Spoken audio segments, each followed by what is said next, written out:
Nương nào vậy nó phải mua xí lọc để sao rồi.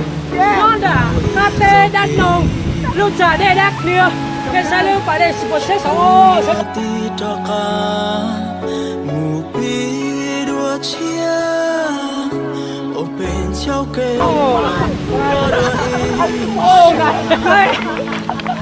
Mình quay để bỏ trong YouTube bên mà.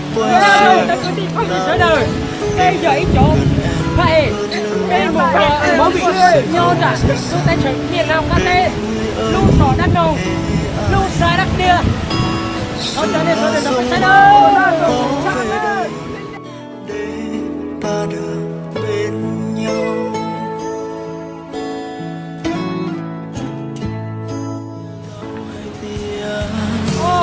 Chỉ là đi mà ở đâu là anh dùng tàu thuyền nó để khởi tranh đâu mà ta chết mà tôi tin đâu tôi không chịu nấu thời gian rất là mùa nè là nó cũng nồng này tay để nó bay một trái nè nồng được còn bay nữa khi là tôi không chịu nấu này trái nó nhỏ đón thầy họ mò hết chỗ họ thầy để nó tổ nó không có đến về có cái của tôi cái của em đón thầy mò đi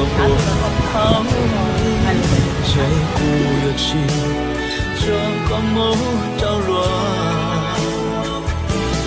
ta tia yuan nhúa màu xa chúa ra thiệp bệnh có thâu chúa ua có tàu có lòng tròn cùng nhau.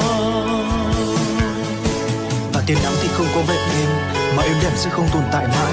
Tình yêu anh là trái tim khở dại vô tư bất chấp không lo nghĩ chuyện tương lai. Khi cuốn sách hôm qua em đặt xuống cũng chỉ là một ký để không chịu.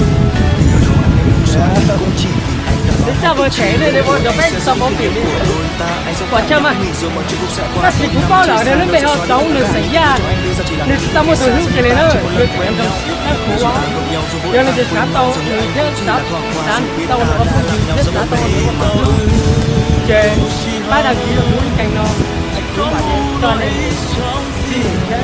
cho nên có trái nó câu xin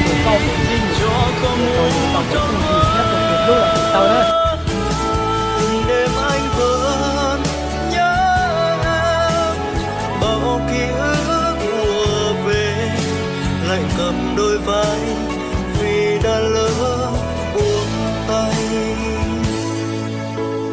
gió gió kênh cho có chúa ua y tung mơ nhỏ khu lúa xia mô ít gì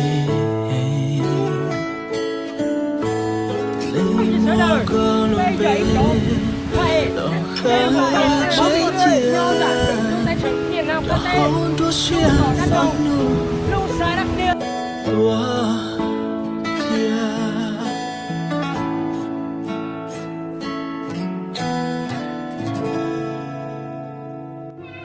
我找一种在说的，要点那宝库ra MV nó rong nó thỏ này phải đăng ký theo ra MV nó cú ở là sau lên nó sẽ